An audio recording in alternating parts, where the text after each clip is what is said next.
University, and now is an exchange student in Sangkyongkwang University.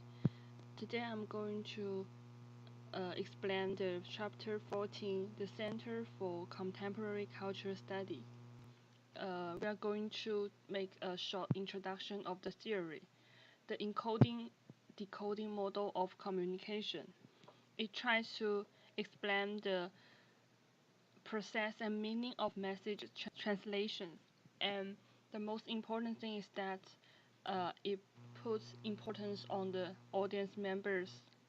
They can play an active role in decoding message as they rely on their own social context. Before we know more about the theory, we should first know something about the background information.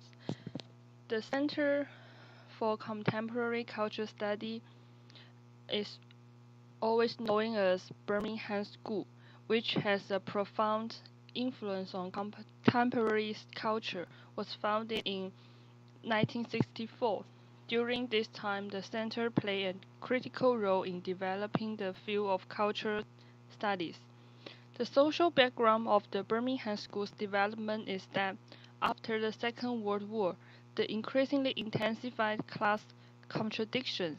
As a result, a key part of the center's work is to explore class.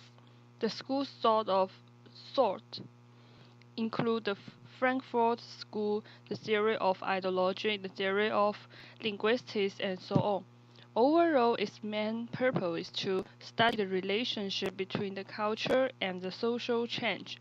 The research content mainly involves popular culture and the daily life of the public closely related to popular culture, whose objects cover TV, film, radio, newspaper, advertising, and so on. And one of the most important figures of Birmingham School is Stuart Hall, and he suggests that social role of media must take into account what audience do with text. In order to clarify that, Stuart Hall in his article Encoding and Decoding in Television Discourses creatively present an important theory, encoding and decoding, and this is what we are going to talk about today. Before we learn the concept of encoding and decoding, we should first know about the process of communications. And Hall borrowed the Marxist terminology. That is, there are four stages of communication. The first one is production, sensations, and the use. Finally, the reproduction stage. And in the first stage, productions, there is where the encoding happens. And in the last stage, reproductions, it is known as the decoding stage. And the encoding of a message is the production of the message. In the process of encoding, the sender uses verbal and nonverbal symbols for which he or she believes the receiver will understand. The symbols can be words or numbers and all kinds of message. The decoding of a message is how an audience member is able to understand and interpret the message. And it is a process of interpretations and translation of coded information into a comprehensible form. However, effective communication is accomplished only when the message is received and understood in the intended way. However, it is still possible for the message recipient to understand the message in a completely different way from what the encoder was trying to convey. Just like what this diagram shows that although they are the same message, in the encoding and decoding stage, they can be different meaning structures because of the following three factors. The first one is frameworks of knowledge and relations of production and technical infrastructure. And we should always pay attention to there is a lack of consistency between the encoding and decoding.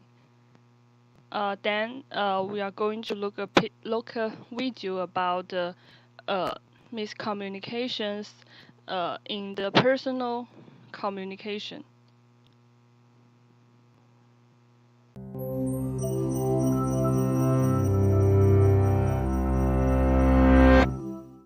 Have you ever talked with a friend about a problem, only to realize that he just doesn't seem to grasp why the issue is so important to you? Have you ever presented an idea to a group, and it's met with utter confusion?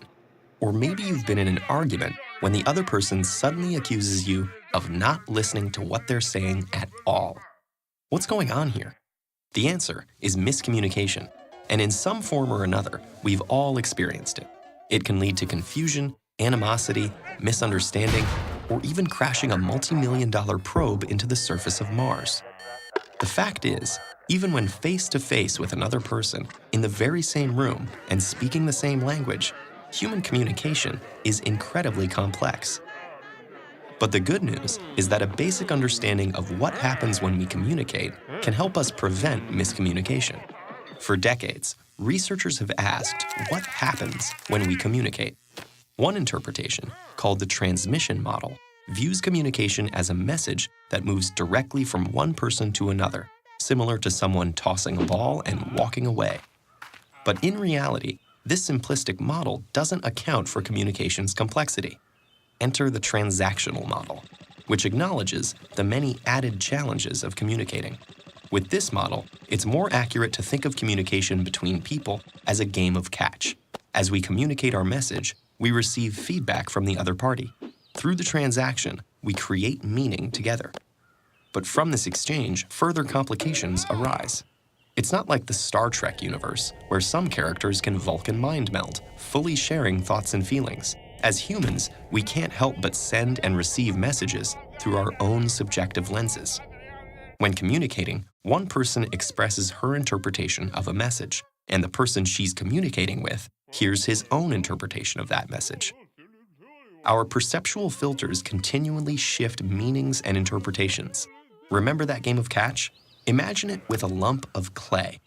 As each person touches it, they shape it to fit their own unique perceptions based on any number of variables, like knowledge or past experience, age, race, gender, ethnicity, religion, or family background.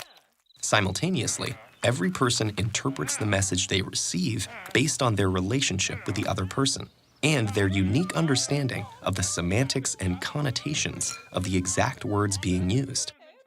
They could also be distracted by other stimuli, such as traffic or a growling stomach. Even emotion might cloud their understanding. And by adding more people into a conversation, each with their own subjectivities, the complexity of communication grows exponentially. So as the lump of clay goes back and forth from one person to another, reworked, reshaped, and always changing, it's no wonder our messages sometimes turn into a mush of miscommunication. But luckily, there are some simple practices that can help us all navigate our daily interactions for better communication. 1. Recognize that passive hearing and active listening are not the same.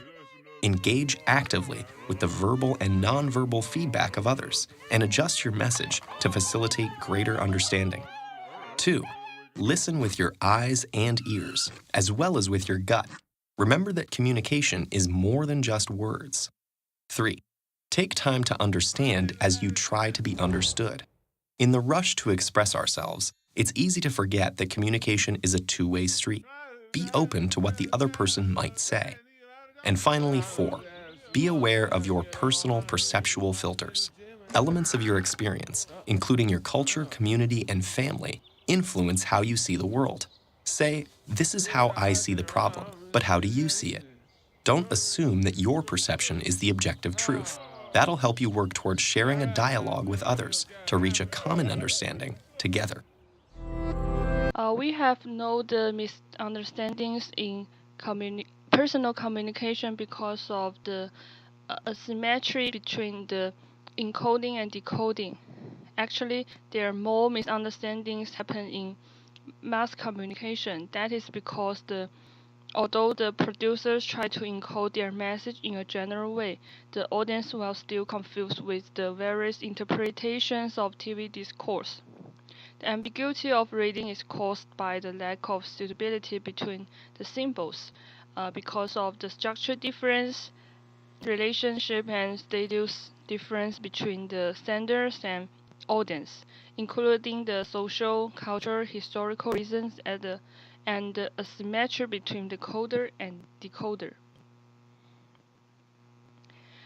Overall, Hall identifies three hypothetical positions from which decoding of a televisual discourse may be constructed.